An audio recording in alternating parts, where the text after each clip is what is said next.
Hello, everyone, and welcome to the Mountainside Podcast. Our guest for this episode is my friend and renowned photographer, Matt Lingo. Matt traveled in all the way from San Diego, was able to make it here in studio, where we were able to chop it up for the short amount of time he had available while he was in Colorado.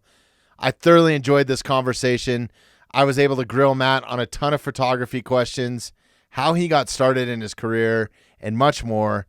I really enjoyed this podcast, and I hope you enjoy the listen. You are hanging there a second. Look who's in the studio, man.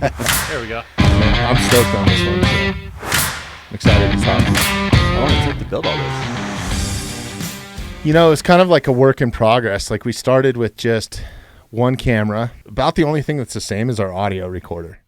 Too fancy, but it's good enough for what we're doing. Like, most of our downloads come from audio. Nobody goes and watches a podcast, really. Yeah. But we're trying to have that element if somebody wants it. So this one's been the easiest to start, and like the most success, the fastest. Yeah, you got some which pretty is major cool. sponsors. So yeah, no, it's been good. So I'm having fun with it. But yeah, flying into Denver airport sucks pretty bad, huh? It's just the suck is the norm for me. Yeah. So. All right, Jeremy. Yep. Cool, man. Matt Lingo in the house. Stoked to have you here, brother. Thanks for coming in. Glad to be here. What's going on, man?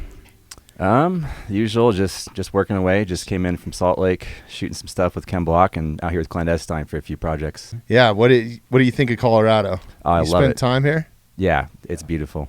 It's funny, man, because when we were going back and forth about this, kind of bullshitting about, and I'm jealous of your gig, man. So stoked to have you in here and talk about it. For our listeners that don't know, you're a photographer for Clandestine. You shoot a lot of tactical stuff, so you get to do some pretty cool shit, man. Yeah, I mean, it was definitely a process getting to that point where I could shoot that cool stuff. But yeah, it's not a boring job by any means. Yeah. So I'm sure you have your moments, though, right? yeah, it's still a job at the end of the day. Right. Yeah. So what do you think of Colorado? I mean, you spend quite a bit of time here. You're here on and off a couple times a month.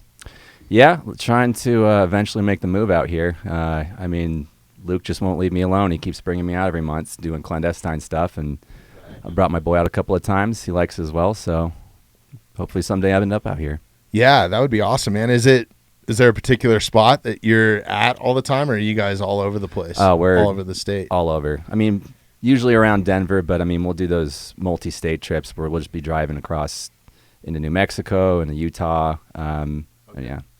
You spend a lot of time in the mountains, or is it mostly like down Denver area, Front Range? Mostly we'll be out like towards Trinidad, at our friend's house, Fred Eichler. He's got a great property out there. But other than that, you'll be out in the mountains mostly. You know, you're here on a shoot now. What are you shooting? Is there a subject? Is it top secret? Can we talk about it? Or?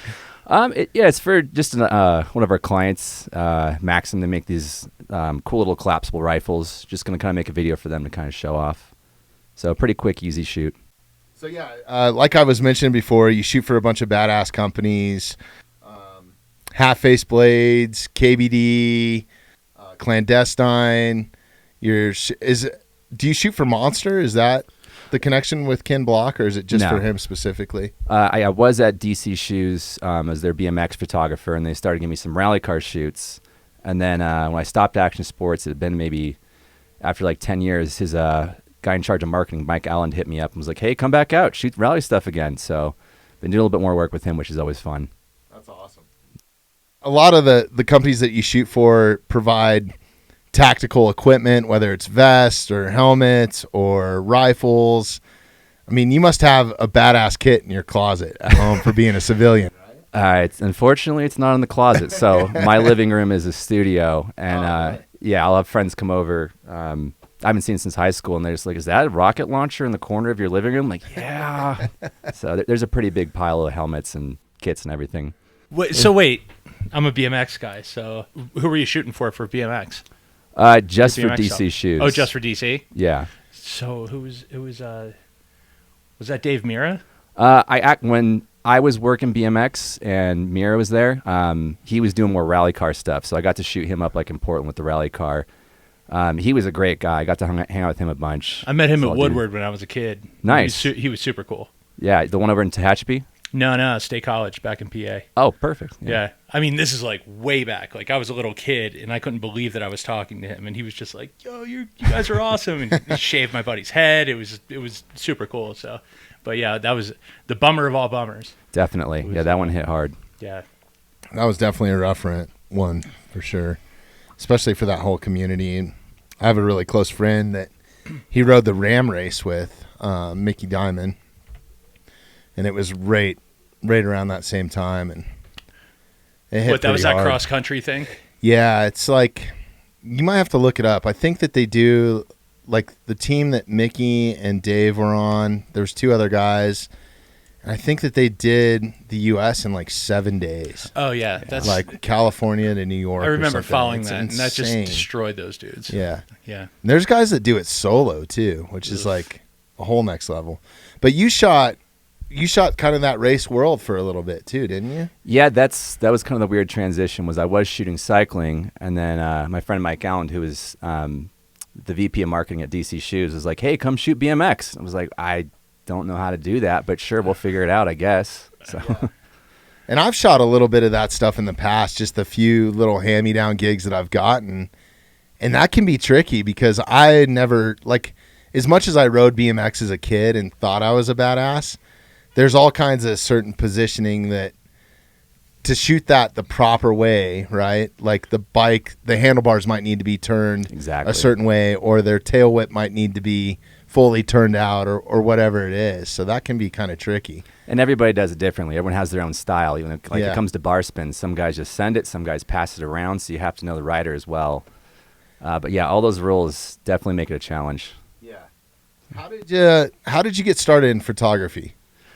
After high school, when I was in college, I was skateboarding a bunch, like every single day pretty much. And I had a camera, and I was just taking pictures of my buddies and I. And then after a little while, I fell on my head kind of funny in my neck, kind of messed it up, couldn't skate as much. So I was still going to the skate park, and I had the camera with me. And I was shooting photos, and then their sponsors started buying them, and I thought maybe I could do something with it. So just pushed it from there.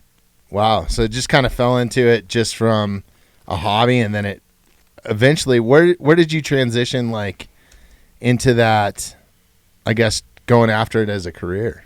Well, when I was in college, and I decided to go for photo. And so I started taking heavy photo classes, and kind of just, the plan was to drop out and be an art school dropout. Okay. So I stopped taking GE, just took full photo load, and then gave myself like 2 years, and the plan was to move to LA and just send it and see what happened. So I did that, 2 years of college, and then moved up to LA. And I mean, I like LA now, but back then being a starving artist was a little rough. It's rough, yeah. I think I lasted like a year and a half, and I was like, screw this. So just came back to San Diego, and by then I was working full time in it. And then your background, were you born and raised in San Diego? Yep. Okay. Yeah. And childhood growing up, did you ever pick up a camera at that point, or was it kind of once you really started skating? No, I mean, I was shooting a bunch. I didn't have the experience like everyone usually has, where it's like, oh, my dad gave me his old Canon film camera. For me, it was my dad had a little 1.2 megapixel Fuji point and shoot, but he got bored with it, so I was just running around with that taking pictures. But I mean, it was just for fun. Just same thing when we were out skateboarding. Nothing serious. Yeah. So art school dropout though, huh? Yep. Yeah. So what did you always know, like going in, you had mentioned that going in that you were going to be an art school dropout. So you just kind of knew that was your plan, to learn enough to get into the real world and get that real world experience? Or Yeah, because when it comes to, if you're going to go to college for photography, I mean, what you're going to do is you're going to have to go to a major university, and you're going to pick something like Art Center Pasadena or whatever, and you're basically paying a ton of money to get connections, because their alumni are going to start hiring you out as assistants. But then you're in severe debt. So my plan was just to try and see if I could kind of send it and go for it as is, and luckily it worked out. It worked out, yeah. Speaking of art, and just while I'm thinking about this, and not to change the subject, I definitely want to go back to your start in photography and all that. But on your website, I noticed something. I was checking it out actually today or yesterday, and I can't remember. There's so many tabs in there, and there's so much badass shit to go look at. And the website is mattlingo.com, right? Yep. Okay, cool. So yeah, I urge any of our listeners, go check that out. Go look at what Matt's doing, and it's pretty self-explanatory, man. There's some awesome stuff. But one of the things I saw on there was, and the thing I love about you is it's not just all you being this corporate photographer. And I'm not saying what you do is corporate photography by any means, but a lot of the photos that are on here are for companies or photo shoots that you're getting paid for. But then you have the whole art element to it as well, like your personal projects. And there was one there that I was just a little puzzled with. And I know that you do a lot of like Photoshop and Lightroom type stuff afterwards. And it's the, I believe, is it Frank Clarkson or something like that? Yeah. Can you explain that to me, man? Because those photos are like super intriguing and just badass. They look like vintage from the 70s, but I can't tell. I mean, they're done so well, I can't tell if they are or not. Well, so there was an art show that I was going to be a part of, and it had to be like nautical themed. And it was going to be one of those things at like a brewery. And I mean, at those, like, you can put up a cool photo, but people are drinking, they're hanging out, they just want to see something interesting and then move on. They're not really like engaged with the work. So I wanted to make something that was actually going to like maybe scare people and think like, oh shit, maybe this is real. So I figured I'd come up with this shark hunter in San Diego and then have like, as if I came across all his photos or something in his garage and I came across the board. So we made this whole board of like where he was tracking this shark or something. Yeah. And then just started referencing photos online, adding in great whites and stuff like that. And it worked. I mean, at the art show, people are coming up to me like, oh, I'm so sorry about your friend, and having to tell them, well, you didn't read the artist statement where it says, no, this is real. Right. No, it's awesome, man. It's like a movie in itself, you know, shot in still photography. And just like the way that you did it, like you have to hunt for some of the sharks in some of the photos. Like there's this like cute, playful seal at one point in this kelp forest. And then, you know, in the background, you see this shadow of this just dark, menacing shark back there, you know? So certain things like that. I thought it was really cool, man. I'm glad that you're sharing that up there too. Oh, so, for sure. Appreciate it. Super cool. When you go down a path like this, what is it just kind of like as a fill and you kind of build on one concept and then it just keeps spiraling? Or did you envision all this together kind of? It's easier when it's something like that because when it's like an art show, you got a deadline. So if you come up with something, then you have that where it becomes like a job. And so then I had a like strict schedule. Every day I'm doing like 2 hours of this after my kid goes to bed. For other ones, like I've done like Witch Hunter, the other one, like that's, I need to eventually one day get to that. And that's probably something I've been working on for 7 years. Okay. So that's a project that you're still building on. And this, is it Frank Clarkson? Am I saying that right? Yeah. The Frank Clarkson one, it would be considered complete, right? Yeah. Or are you still building on that? No, that one's done. The goal was just to make that like conspiracy theory board. Cool. Just put up at the show. And then like these shark attack pictures, are these actual shark attack pictures or is this stuff that you staged? No, those are actual shark attack pictures. Really? That's cool, man. I mean, go check this out. Especially, I have the fear of sharks. Being a mountain kid born and raised here, and then at 18 or 19, this was the worst place in the world. So I moved. San Diego was the first place I experienced the ocean. And it was at 16 years old. I'd never seen the ocean. Went to Imperial Beach, had a crazy experience there with my best buddy. And one of my buddies was stationed in the Navy. We crashed on his floor. And then from that moment on, I was just like, man, I've kind of fell in love with like the beach life, right? And that whole like surf vibe and just that California lifestyle. And a lot of the kids that I grew up with that moved into this area were all from California. So that's where I learned about like punk rock. We learned how to skate. We used to skate in the grocery store parking lot up here because it's all dirt roads. Now there's a skate park here, which is pretty awesome. But it was just, it was totally intriguing to me. And then I moved into LA, moved into Hermosa Beach and never left there. And I spent almost, you know, if I wasn't on a tour bus or traveling around the world, if I was at home, I was in the ocean a lot. And I never really saw a shark, but it was kind of that borderline of just like, yeah, I'm scared of this. I never want to see it, but what am I going to do? Live in fear? You know what I mean? But this brought it back to reality. It was like, yeah, I'm still scared of sharks. So yeah, there's definitely something about it. I mean, we did a camping trip with a couple of different buddies. Andy from Half Face was there. Okay. And, you know, we're out spearfishing and stuff. We're out in the middle of the open ocean. We're in a camp in Catalina.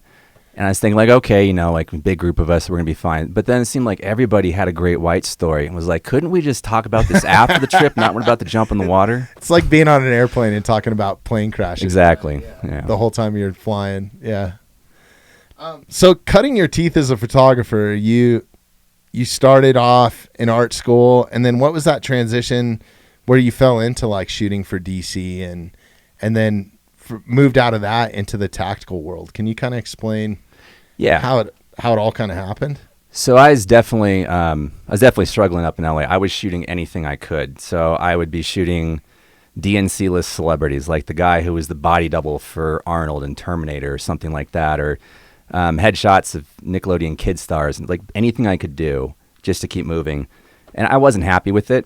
And so then I kind of fell back on what I learned in school, like, okay, like just what we looked at, like, okay, what's something I'm interested in? What's something I want to put effort into? So I was always riding bikes, like fixed gears with all my friends. And so I started taking pictures of that, pushing it, and then made a book. And then I started like marketing the book and sending it to blogs and everything.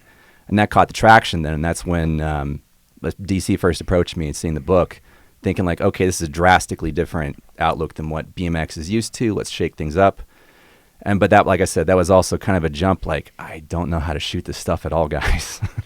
Right. So. And how did you land that gig? Like, if you didn't know how to shoot BMX, was it somebody that kind of took you under their wing and was like, here, let me show you how to do this? Or was it you just jumped in feet first? A little bit of both. Yeah. So my friend Mike, who was over there, he's the one who was like, I want to give you a shot at this. Go for it. So he saw me at a cycling convention out in Las Vegas. We got dinner. And then he's like, I want to bring you out on this tour for a week. We're starting Denver and then make our way around and end up back in San Diego. I was like, okay. And so, I thought like, okay, he's going to at least be there. I'll be okay. So I show up, I fly into Denver, and he's like, yeah, glad you could be here, but I got bad news. I got to leave. So, here's 10 dudes that you don't know shooting something you don't know how to shoot, but good luck. Right. So luckily, it was... at first, the first couple of days were a little rough because, like you said, for BMX and stuff like that, like the handlebars have to be at a perfect moment. And a lot of times when we're running around at night shooting street stuff, so we're not getting hassled by security, the guys aren't happy because they're jumping down 12 stairs bar spinning and I'm missing the shot. And then I'm using flash blinding them. So it was definitely a sink or swim situation pretty quickly. But luckily, they helped me out a bunch, giving me pointers. They saw I was trying and wanted to get it. So yeah, without their help, I would have no idea what I was doing that week. And then how do you develop a style, whether you're shooting BMX, like, because there you had to develop a style, right? Like, okay, these are the shots that I'm looking for. These are the angles. Like anybody that's dove into photography just a little bit, you kind of start to go down this road where you're like, okay, this is my style or this is what I do. Some people just take a million photos and pick one out, but if you're really getting into it and looking into composition and that sort of stuff, what was that process for you kind of developing a style, whether you were shooting BMX or tactical? To be honest, it's looking at someone else's work that you like and being like, okay, how can I copy this? And then in that, everyone's always worried about that because it's this idea of like, well, I'm just going to be exactly like this person. But in reality, when you try it, it's like, okay, I learned how they're doing it, but here's how I want to do it. And that's just another tool in your belt. Sure. And so when you start finding different people's work that you like, and it doesn't even have to be photography, it could be like painting or something like that. But once you start figuring out those little assets in your tool belt and you start implementing, that's how you kind of slowly flesh out sort of a style, I guess. Yeah, no, for me, it's definitely been trial and error. Like, I guess I try to pick out, like, I've learned that I like to do certain things and shoot at certain times of the day, obviously for light, but then also certain elements, because I do a lot of outdoor photography and stuff like that now, just as a hobby. But it takes a while to figure it out, man. It took me a really long time to be like, okay, this is what I like to shoot, or I like to shoot in these elements, or this is what's best. Yeah, in college, the guy that kind of like really pushed me to go after it, I remember like bugging him in office hours, these questions like, well, I don't know about this, I don't know this, and he just kicked me out, being like, just go make pictures. Get out of here, go make pictures. Right. And afterwards, sitting around thinking about it is not the process, right? Yeah. You actually got to get out and do it. It's just making a bunch of pictures, taking like 200 and then like, okay, what are the 5 that I actually liked? Yeah. Okay, now I got those 5. let's make 200 more pictures like that 5. Okay, and then slowly funneling it down where you kind of get what you want. Before the podcast, we were talking about, you started your career and you had to put it on pause. I went through a similar thing, and the reason why is because I had a kid. And I was going to be the guy that was never going to get married, never going to have kids. I'll say it publicly. Now I got 3 of them, happily married. You had a very similar thing. Can you explain that to me? Because it's hard to restart, man. I don't know how long of a break you took or how that changed up your game, but I think you were touring. You had mentioned you were touring. I was doing the same thing. I was touring with rock bands. You were touring as a photographer. It's really kind of the same world, and I'm so fortunate that I got to tour with photographers. A lot of times we'd have a photographer on the bus that was shooting the band that I was with or whatever, so I got to pick their brain, just like I'm doing you right now. I'm grilling you for information, But can you explain that process a little bit, and just how do you go through that and pause and then restart, or readjust your career? Yeah, I mean, to be honest, like when I first had my kid, I was definitely worried because everyone talks about it as this big magical moment. And definitely the first time seeing him, I couldn't even cut the umbilical cord. I was crying so hard. Yeah. But then it was kind of like, well, this is a blob that screams and poops, and I'm not feeling any sort of attachment to him. It's not funny, but I get what you're saying. I love it. I appreciate that you're being real about it. Well, I mean, it was, I had just come back from a week-long Red Bull project, and his mom was furious with me. And she's like, you get him every night this week. I was like, fine, and I hadn't really slept at all or anything. So sure enough, an hour after I try and go to sleep, he's up screaming, and I'm holding him in my arms on my lap, and he's on his back screaming, and I keep nodding off. And I keep just my head keeps drooping. And then we realize he's laughing at me. He's giggling because my head's just moving kind of funny. And then all of a sudden it clicked. That's when it hit okay, I want to be a dad. And so that's when I was like, okay, I got to do this because my parents, pushed me and believed in me. I need to pay it forward to him. So I'll go do whatever as long as it puts me in the best position to be a father. So yeah, it was 3 years. I was working in marketing. Oh, wow, that's a long break. Well, I mean, you've got kids, and everyone's always like, oh, we'll take the baby. When you have a toddler, that's an evil you don't wish on anybody. So. Yeah. And it's crazy, too. I don't know with the photography world. I mean, I do know a little bit that I was into, but, especially in the production world in general, you pretty much have to be a yes man. If you're in a niche that you like to do, people only remember that one no. They don't remember the 375 yeses, over 6 years or whatever it's been. So yeah, I mean the client base definitely dried up. But a buddy of mine, James Law, he shoots for major brands, super talented guy. Shoots, he's had me edit major shoots for Adidas and stuff. He was kind of telling me how his process for getting clients is he just gets his portfolio. He comes up with a list of companies shooting for the moon. It doesn't matter if you're going to reach it or not, at least try. So when my kid was actually 3.5, and I was like, okay, now I can maybe leave him with grandma and grandpa. That's where I made a list of 50 companies and then just made 50 different little portfolio books. They're probably about the size of a magazine, handwritten letter. And I mean, this is just straight cold calling, mailing them out. I just sometimes address it to just attention marketing, not knowing anybody or anything. Sure. And out of the 50, I got 3 hits. But then that started spinning the machine back up again and getting more and more work and kind of continued from there. Yeah. God, that's a rough one too, because hearing no over and over again, or just absolute radio silence is almost worse, right? You call somebody for a gig or whatever, and it's yeah, we'll get back to you, and it's a week goes by, 2 weeks, whatever. But yeah, man, that's a cool way to do it. And so once you got those first 3 callbacks or whatever, did that turn into work, and did that restart a lot of it? Or? Yeah, that got me shooting again. And then Levi's hit me up. I did some shoots with them. My friend James, like I said, he brought me out in some Adidas stuff. That was great. But the kicker was, my friend Mike Allen, who was at DC Shoes, he hits me up hey, I'm president of this company, Nevesky Rifle Works. You want to come to Oregon and shoot some, photos of guns? I was like, yeah, that sounds like a great time. It's an awesome company, by the way, man. Oh, yeah. I mean, the first time I flew up there, I get off the plane, an hour later, I'm out in the middle of the woods with a bunch of girls in bikinis just mag dumping machine guns. I was like, okay, this is what you guys do up here. That's awesome. I didn't know you worked for them. Like, I know the company very well, and just like they've got that kind of like I don't know how to explain it. It's like a Quentin Tarantino type vibe. Did you do a lot of that stuff for them? That's all Lorena Vesky. She's great.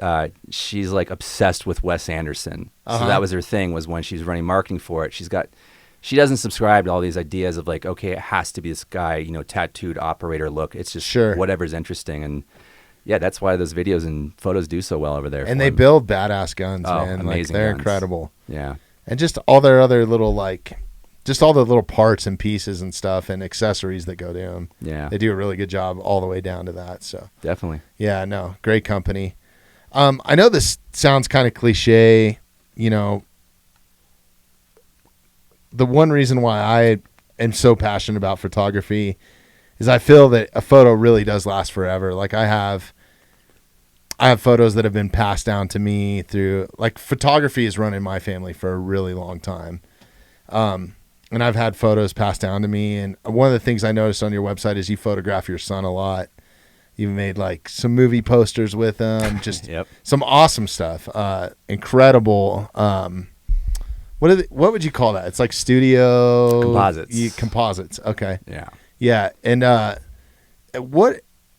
how do you integrate that into, or how did you come up with that? Because I mean, a starting point, is it your idea or is it his idea? Or well, it's interesting because I mean, basically whatever your dad does isn't cool. Yeah. So he hates photography. He hates guns. He's got no interest in it whatsoever. Okay. But he'd have these ideas. He's like, I want to make this movie. And it's like, okay, I can do video, but I don't have the time for that. Like, if you come up with this idea, and we'll shoot the movie poster for it, and you can direct the whole thing and everything. And so he came up with this idea of a cat named Crowbar Mouse wearing pit vipers trying to get his golden litter box back that was stolen from him. So I was like, okay, sure. Like, that's what we're shooting. Is that the Colossal poster? Oh, no, Colossal. I'm sorry. Colossal was the first one. That was where he wanted to fight zombie ninjas in space. Jeremy, you got to look this up. It's under, where's it at? I think it's under Studio. Okay. Yeah. Go under Studio. We'll share a screenshot of this too for. Oh, all right. Yeah. So scroll down. It's pretty far down there, I think. But no, the Colossal was back up there. Oh, it is. Right? Okay. Yeah, right there. That one? No, that was another one they wanted when they liked the comic book. The one with the ninjas kicking up in the air next to the Great White. Yeah, so that was the first Colossal one. Yeah, he came up with the title, everything like that. But internet lag. Love it. Yeah. This is part of mountain life right here. Don't move to the mountains if you're going to be doing a lot of editing. We don't get fast internet here, but yeah, no, the movie poster, we'll throw it up on the video. Super cool stuff. What's the process of starting one of those? Like, how do you even get into edit? I mean, there's a lot of editing that goes into that, yeah? Yeah, so that's different layers. And that's part of the problem is when the first time we did it, you know, I'd be working on these after he went to sleep, but then he like, here's my next idea. And it was like, man, it's going to take me 8 hours. Like he wouldn't see. This client's a pain in the ass. Right, exactly. Pickiest client I have. And I'll even start these like composites, and he turned into my like, sort of my reality check. I'll call him over and he's like, you know, what do you think of this? But then he got in the habit of like, that doesn't look real at all. Like, why? He couldn't tell me. It would just be to, but usually the best thing is to kind of think of, you have to have an idea first. And so I'm a terrible artist, so I'll at least like sketch something out or I'll throw stuff together. And then once you kind of have that base, that's where then, awesome, yeah. I mean, getting the rope was these are like legitimate movie posters, man. This is the real deal. Yeah, I mean, we had him jumping on couch cushions and everything like that. But yeah, you get a background plate, and then from there, then you start shooting the people to fit into the background. But that's what's been a game changer. Learning 3D is now like, I don't have to find something like that first. I can shoot whatever I want, and then I can make it out, render it out in 3D, and just plug it in afterwards. Yeah. So. That's a 30 seconds out sticker. Yeah, good buddy of mine. I shot that photo a long time ago. That's crazy. And this is why I'm jealous of Matt. He gets to work with all these cool companies that I'd love to own all their stuff. And I've been fortunate to know a few of them. We've known Beto both for a while, so it's great. Great having him on the podcast too. Yeah, man, I didn't mean to make that sound like cliche or whatever, like a photo lasts forever, but what's your kind of take on it? Do do you look deep into that? Like, I'm going to be able, this is something that's going to stick around after I'm gone. It's not something after like 16 or 17 years that I think about as much, but it's definitely why I'm a photographer. It's not like why I'm writing or I'm painting or something like that. We're doing video even. You know, for instance, if you're running video, there's a start and a stop. But with photography, you're picking out what is sort of the peak moment from that. You're going, you're responding to sort of what's around you, taking all these pictures, and afterwards being like, okay, that definitely was the defining moment. And then, you've taken this sliver of time, this fraction of a second, and turn it infinity. You know, you can hold on to it forever and just spend as much time you want enjoying it. Man, I cherish some of the stuff that I have. Like, my family history is right here. Like, they homesteaded part of this. One of my grandfathers had a photography studio here. He was friends with, like, William Cody or Buffalo Bill. Whoa. As everybody knows from, like, the Wild West era. So in his photography studio, this is like 1920s or something, kind of after like the Wild West shows, he would have all these native guys come in. People would take pictures with Buffalo Bill, and he ran like the gift shops there and stuff. So I have some photos of that. And then on the other side of the family, photographers as well, like, you know, doing like time-lapse stuff like way back when, like in the early 1900s and stuff like that, which is super cool. So I guess that's why I've always been kind of drawn to it. And then, you know, it skipped generations here or there. Like, my grandfather was never really into it, but saved all that stuff from his dads and grandfathers and stuff like that, which is kind of cool. And to have that handed down to me is super special, you know? So that's kind of why I guess I sound so passionate about it or geeky about it, but it's pretty cool to go back and look at those old photos and know who your family is and actually be able to see them. And, you know, and they were good enough too to like write on the back of the pictures. This is well before the digital age, you know, where you could put something in Instagram and it's there till you delete it, I guess. But yeah, we're losing that. That's not the same. My first experience with photography was, I think, in middle school. One of my uncles gave me like a hand-me-down, like, I don't even remember what it was. It might have been a Fuji, like 35 millimeter, you know, film camera, and taking that in and like actually doing the darkroom stuff and that sort of thing. But I didn't really dive into the digital age until later.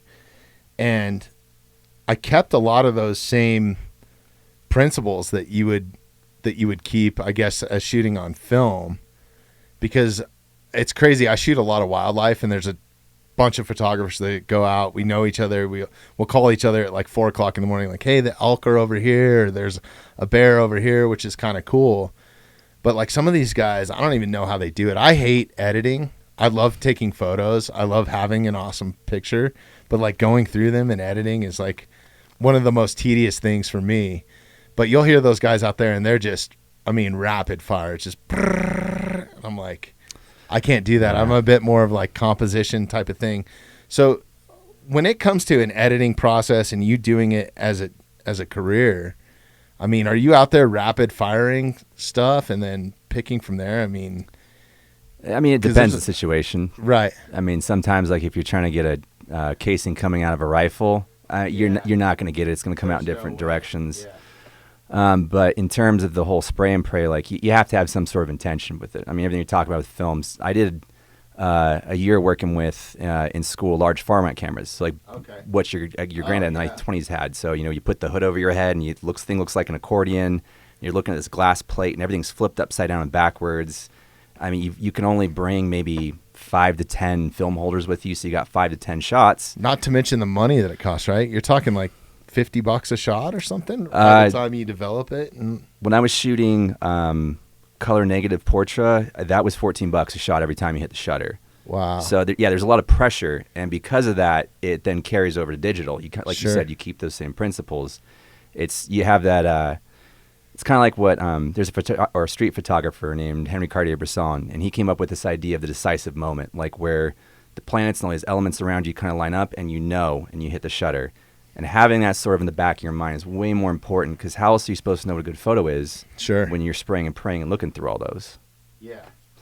And then a lot of times you can just put auto filters on it or change the color to like just an auto setting. I forget what they call it, but But yeah, and then every photo ends up looking the same that you put out forever. You know what I mean? Oh, the presets. That's what I meant to say. Yeah, but it's also great. It's that accessible now. Yeah, no, it's definitely a starting point.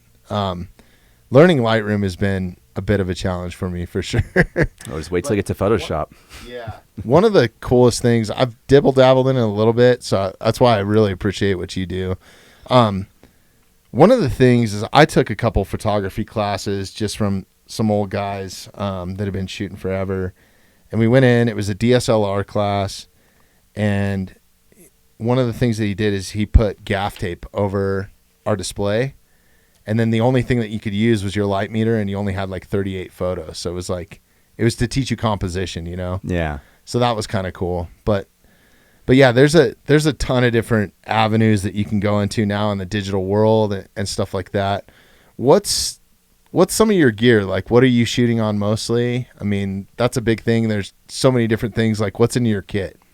So most of the times I'm running around with 3 cameras on me, unfortunately nowadays. So I'm on mirrorless now. I'm with Sony. I don't like Sony cameras. I shot Nikon for so long. I love Nikon, but Sony was the one that kind of jumped out ahead when it came to low light, when it came to video. I mean, I bought a Nikon D850 and I was looking at this thing. I was like, okay, it has half the features as this Sony, which is half the price. I can't hang on anymore. So I'll have 2 cameras, 2 Sonys. One's going to run like a 24-70, so that's my sort of like oh shit lens, because I can get anything with that. Sure. The other one I'm going to have a prime lens on. I'm going to have like a 35 prime, 85, something that's not going to zoom, and that because then that's going to force you to like walk around a little bit more, think about composition more. And then I have my just sort of play around camera. I have a little Fuji X Pro 3 digital rangefinder, and that's, I mean, it works just like an old film camera with all the dials and knobs on it. I mean, there's the screen's flipped up and blocked, so you're not looking at the shot every time. You're not looking through, because that's kind of the bummer with mirrorless is we're not looking through a lens anymore. We're not looking at real life. We're stuck working off screens, and I kind of miss that. So that's why I like the Fuji. Yeah. Yeah, I haven't made the jump to mirrorless yet just because I don't want to make the investment. It doesn't make sense for me. Like, I'm so invested in DSLRs. Do you find that, like, one of the turnoffs for me, like, because I thought about doing it, and when Nikon came out with theirs, and I was looking at it before that, just the camera body is so much smaller, and just like, it almost feels like a toy, even when you have a battery grip on it or something. Was that hard to get used to, or that transition? Yeah, that's my least favorite part about it. I mean, and I'm always banging these things up. They can't take water like the old Nikons would. I mean, you could take a pro body, throw it at the faucet, and turn it on full blast, and these things, snow will break them. Yeah. I mean, there's a photographer who's got a quote about, he goes to his gym, and there's a sign above the locker room that says, no cameras. That includes cell phones. And he's saying a cell phone isn't a camera. A camera is like something, if you smack someone over the head with it, they know they've been hit with something heavy. Right. So I do miss that part of it. Yeah, like my D750, it's heavy, especially if you put the battery grip on it, and then you have a big ass, 500 mil lens or something like that. It's a workout, man. So, but yeah, no, I did notice one thing, and I had to ask how you did this. It's so cool. Is all your gear that I saw, and I think it was Sony gear. It was all done in multicam. How did you do that? Is that printed on, or how does that? It's just a sticker from this company, Lifeguard. Okay. So, I mean, it took I bought like basically sticker packs that were designed for all of my gear, and then just sat down with a 6-pack and just put myself through the process of like, all right, we're going to do this. And I mean, I screwed up a lot of it. You can't tell from far away, but when you look at it, you can see it. But it looks dope. I mean, it looks like it's printed on there or something, but it's just a wrap then, huh? Yeah, just kind of protect it. And why did you go with the multicam? Is that part of shooting the tactical or anything like that, or is it just to identify? A little bit of both. Gear? I mean, sometimes there's like, I go back to my bag and I'm like, wait, where's this lens? Who's got it? And it's like, oh, over there. That's my lens. But then also, I guess I just like multicam black. So yeah, no, it's dope. Yeah. The elements that you shoot in, I got to ask you about that because I'm super excessive compulsive when it comes to keeping my camera gear clean. Like, it travels in a Pelican case. Like, even when I'm out shooting wildlife, if it's dirty, I come back, I clean it. I'm pretty excessive, but you're dealing with, Black Hawk helicopters or mini birds or like dust and like the worst things for a camera, dust and water, all those elements blowing around is probably about as fast as you could get them. Yeah. What is that like? What's the maintenance like for you? I'm pretty bad about that. Yeah. I mean, I don't own a single lens cap. And yeah, I mean, so my gear will eventually start getting real crunchy on the knobs, and I've had to send in the Sonys for water damage a few times and things like that. I kind of just send it. I don't know. It's a tool. Yeah. It's made to get beat up. It's going to happen. Sure. So. Yeah, you don't worry about it too much. No. Yeah.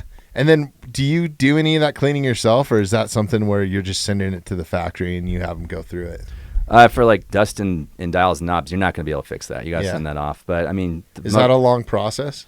Like to get it back? So it depends on what their workload is. I mean, I've had gear sent to Nikon where it literally took me a year to get a lens back. Oh my God. Yeah. And other times it's like a couple of weeks. So it depends. But I mean, the most important So thing what is do the you camera do? Do you have a sensor. backup like spare or something at that point, or is that? I just normally have to kind of rent it based on Yeah. a case-by-case basis for shoots or borrow gear. Yeah. So Shooting the subject matter that you do, like you shoot some of the most rock and roll dudes in my mind. You know, like the guys that are out that I know that are involved with Clandestine or like Half Face. I don't know any of the guys from You shoot for them as Yep. well, right? A lot of these guys have extensive military backgrounds, have had probably more time behind weapons than anybody that would step in as like a model or a double to play like an actor or something, right?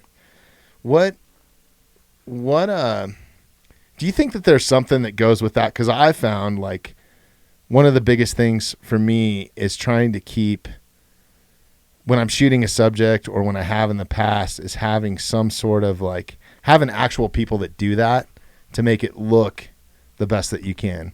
Is there some authenticity to that, or have you found that? yeah, absolutely. I mean, when I first started and I knew nothing about any of this stuff, I found there's all these rules where like this has to be just here, this has to be plugged into this, and I didn't get it until start meeting people and talking to them. It's like, oh, you did this every single day for 18 months. You and your buddies to go deploy for 10 months. Like, this was your ritual. Like, these things kept you alive. That's why this is so serious. Right. And I mean, that's the big thing that Luke has at Clandestine. He says, if it's not authentic, then what's the point of the photo? It has to kind of convey that realism. And that's where dudes like Jeremiah are just a godsend, because I can ask him, like, okay, what would you do in this situation? And he'd be like, okay, let's do this. He's got a million different ideas. Yeah. So he's great. We've for had that. Jeremiah on the podcast too. Jeremy, you got to look up what episode number that is so we can drop it. Great dude. I can't wait to have him back in here, to be honest with you, man. Like, we had a good time. And I just love how it's the one thing I love about those guys like Beto, Jeremiah, Luke, is it's just cut and dry. They're salt of the earth. They're good people. They're not what you would expect. You don't judge a book by its cover, but there's no bullshit either, right? Like, what you're getting, like, just by talking to them, and they're good people, man. It's crazy. Yeah, and I mean, even when you know what they did, you're just like, you've got to be kidding me. And they act like it's not a big deal. It was just like just another day for them, nothing to talk about, nothing to brag about. It's wild stuff. Yeah, and that's where I was like, from shooting the little bit of rock and roll that I did and that stuff, I guess that's why I envy what you do so much, because those dudes in my mind are the most rock and roll that you'll get, like just what they've been through and what they do and the way that they carry themselves afterwards too. I mean, I think that there's a lot of guys that struggle with it coming out. Like, these guys have all been pretty successful, so we've seen both sides of it, but I think they're a great example for other guys to look up to, or to find something that's good for them, Yeah, I mean, it seems like, in the time I've spent working with guys who are retired special forces, it seems like during their career path, no wasn't an option. Right. And so getting out, even if it's like, okay, I want to do a T-shirt company, no's not an option for me. I'm going to have to figure out how to make it work. And it's just this relentless pursuit that they kind of have. It's crazy. Yeah. He's 43. 43. And then Andy's is like somewhere right around there too. I think they were almost like back to back, which was kind of crazy. Great guys, man. I'm so blessed that we've had them on the podcast. Luke, everybody. Luke's 46.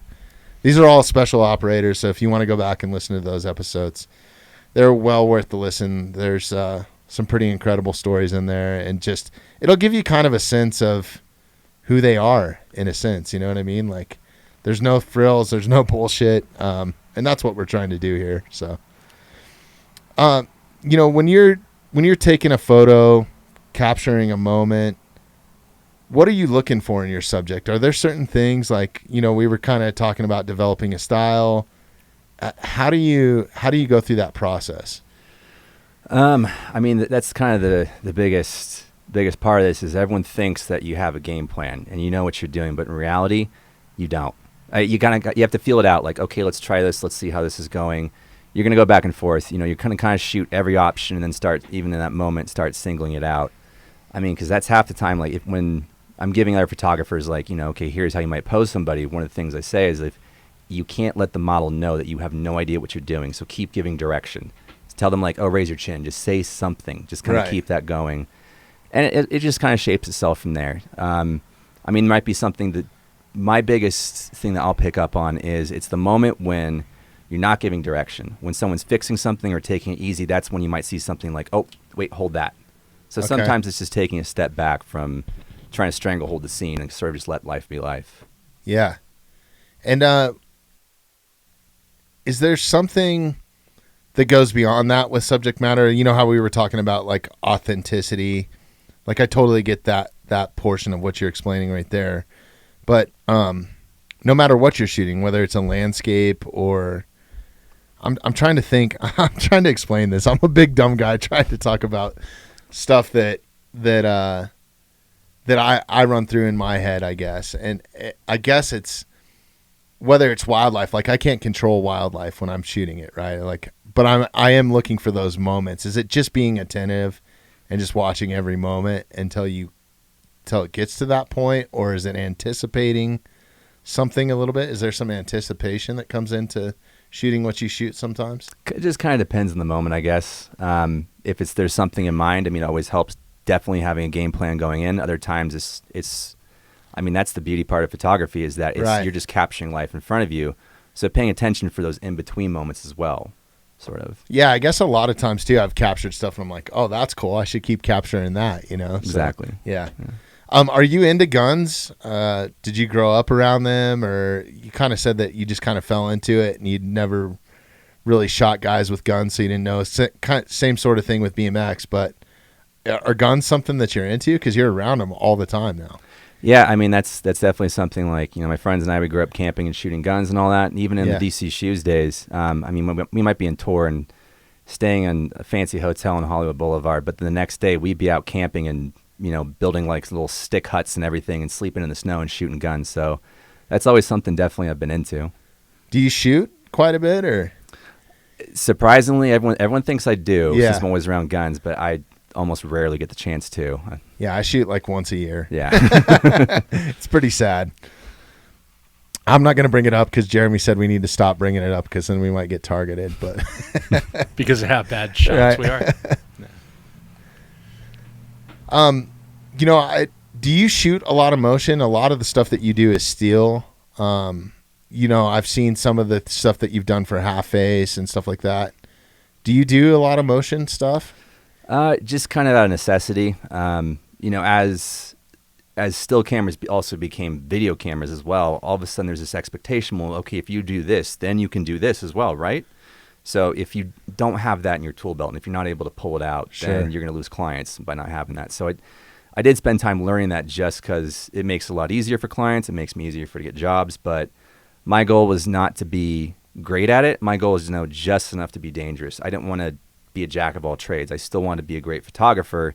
But if I have to, then I can do video stuff. Right. The editing part of it is what kills me. It's so tedious, man. It's like, it's a whole nother level. It's one thing to play around with the still a little bit, but like when you get into video editing and like CNG, that sort of stuff it's just too much for me. I don't like that much time behind the computer. Oh, even when you imagine having a client breathing down your neck, like, okay, we liked that, but we want to make this one little change. All right, so here comes 45 minutes more of batching this out and rendering this out. Here we go, and uploading it. And sounds like working with divas.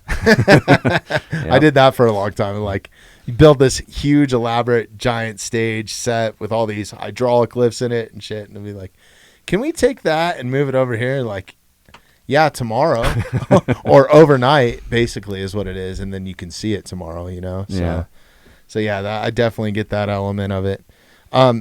Editing, is that something that you do solely yourself for all your photos, or? Yep. Yeah. Because I've seen like some of the rock shows that I've been on, like some of the bigger ones, there's people like just running around collecting SD cards, and I'm like, where does all this go? And there's people editing it on the fly so it can get pushed out. And I think a photo can lose a lot of, I guess, that art side of it, right? If you're not doing your own editing. I mean, it depends on the job. Like I've had jobs where it's a really great photographer, shooting something like an album cover for Usher, and they don't know the insides and outs of Photoshop. But if they consider my shoulder and be like, hey, okay, I want this and I want that. Sure. But I've also done the flip side of the coin where I'm just sitting there at a computer and I just getting SD cards fed to me. But that's because it's going for a client, it's not for you personally. Sure. So I know what the client wants. It's one less thing for them to worry about. They can keep shooting, I can keep editing, and just get a quicker turnaround. Yeah. Living in San Diego, and we talked about this. I'm gonna quit beating you up on photography here a little bit. I'm sorry, dude. I'm over here learning, taking notes right now. But we kind of went down a path, and we've touched on it in the podcast before. But we started talking about UFOs a little bit. And you living in San Diego, have you seen anything? No. Crazy like that? I want to. It'd be great, but nothing yet. No. Well, you got to capture it, man. Yeah. That's the crazy part. We had a 2-star general in here that ran the 160 SOAR. I don't know if you listened to that episode, but we asked him outright during it. I remember that. I remember catching that. Yeah, and he was like, he just kind of shrugged it off, didn't he, Jeremy? He was like, yeah, I watched the gun tape, and it looked pretty much like, I'd have to go back and listen to the podcast to actually remember exactly what he said. Dude, but it was like he didn't discount it, you know what I mean? And then seeing some of the shit that like Rogan posted, this last couple weeks and stuff like that. Some of the stuff that's sent to him, like those Navy tapes or whatever from the ships, man, it's pretty insane. Yeah, I follow that stuff pretty heavily. Jeremiah will have some pretty heated conversations about it. He's very much one way and I'm the other. We need to let you and Jeremiah do a podcast. No, that does not need to see the light of day. I'm not proud of those moments. Right. But yeah, I mean, it's interesting because it's no longer, we're not based off. It's not based off a story. It's not based off. This could be photoshopped. It's military technology tracking it. Right. That's where it's very much black or white. That's what kind of reaffirmed it for me. It was like, at first I always just discounted it. Like, yeah, it's bullshit. Whatever. Like I don't think there's anything out there. Maybe there is, maybe not. But then actually like seeing an actual tape of it, or hearing those first-hand accounts. On other podcasts or whatever, whether it's Rogan or whatever, it kind of like re-sparked everything. Like, okay, wait a minute.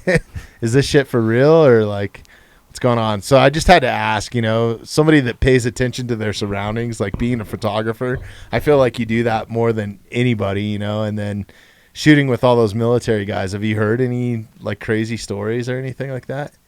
I've heard a couple I probably can't share. Yeah. Or shouldn't. No, I understand that. But what medium it could be manipulated more than photography now? Exactly. Right? Like, so I'm ready for something to dive out of the lake that's across the street from the studio. Or I'm thinking that it's like my uncle pulling a quarter from behind my ear, like just trying to distract me. Well, you actually did some studios, like I saw on your Instagram, I don't know what it was, a month ago or something. It was like of some UFO stuff. It was like, do you remember that movie, was it Caught in Fire? Fire in the Sky. Fire in the Sky. Yeah. Yeah, that's what it reminded me of a little bit, was like some of the studio stuff that you were doing. Dude, that movie freaked me out. Yeah. I did not enjoy that. That was kids when you were like a little bit too young to see that kind of stuff. Yeah. I think I was like 16 or something. I don't know. I can't remember. Look that up and see what time or what year it came out. That was the 90s. It was the 90s? Yeah. It was I was in teens. I'm such a wuss. I was probably like 25 and saw it and was like, dude, this is bugging me out. No, that was another movie that was like, okay, yeah, there's aliens. Yeah, like I go back and forth, I was like, this is a true story. Dude, the Oregon done Hollywood stuff, CNG. all the weird stuff going on Fire in Eastern Oregon. Yeah. Dude, with the cattle? I don't know, dude. I don't like that stuff. 93. Oh, dude. 93. Are you kidding me? I was 13. I was 16. And I'm saying that freaked me out. Yeah. Yeah, 16. 93. Crazy. Yeah, well, shit, dude. I think we've covered it all. Aliens, photography, being a dad, Yep. all that. This has been a lot of fun, man. I really appreciate it. What's next for you? What do you got coming up? Well, I don't have summers with my boy, so I get a 2-month break. So pretty much hitting the road, trying to get out and visit friends. Trying to get to Texas, trying to get out to Las Vegas. Clandestine's got a big multi-state camping trip, got that planned. And then basically, just kind of focusing on some projects that I can shoot for as well, just for myself. So That's awesome, man. If you ever need a backup or somebody to just tag along with you, an apprentice, I'm there, dude. for sure. I'd love to learn some stuff from you, some tricks of the trade. Before we let you go here, tell people where they can find you, your website, who all you shoot for, and then your Instagram, of course. You got to go follow Matt. I think it's not Matt Lingo. Yeah, not Matt Lingo. Okay. Definitely go follow Matt there and check out your website too. But go ahead and drop all those before we jump off here. Yeah, my Instagram's just not Matt Lingo. My website's mattlingo.com. And yeah. Awesome, man. Jeremy, how we doing back there? You're good, dude. All right. Matt, thanks again. Thanks, everybody, for listening. Thanks for having See me. you on the next one.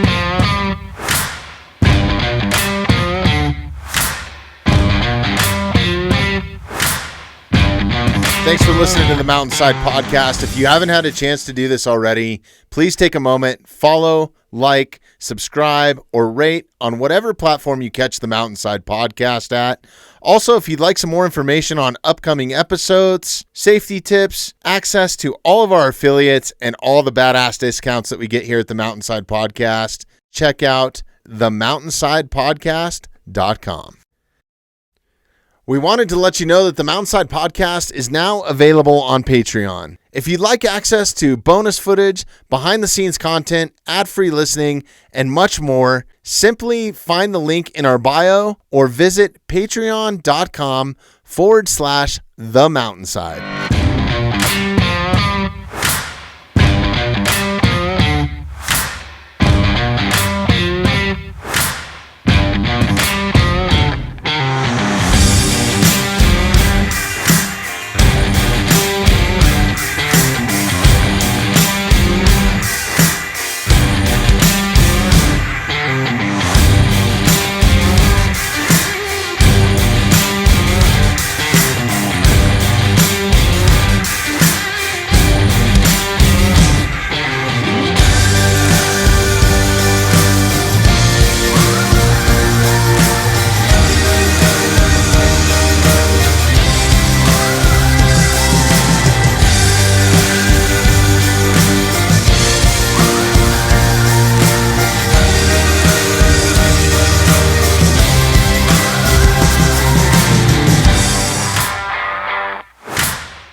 Scroll to the affiliates page and look for the Drizzly logo.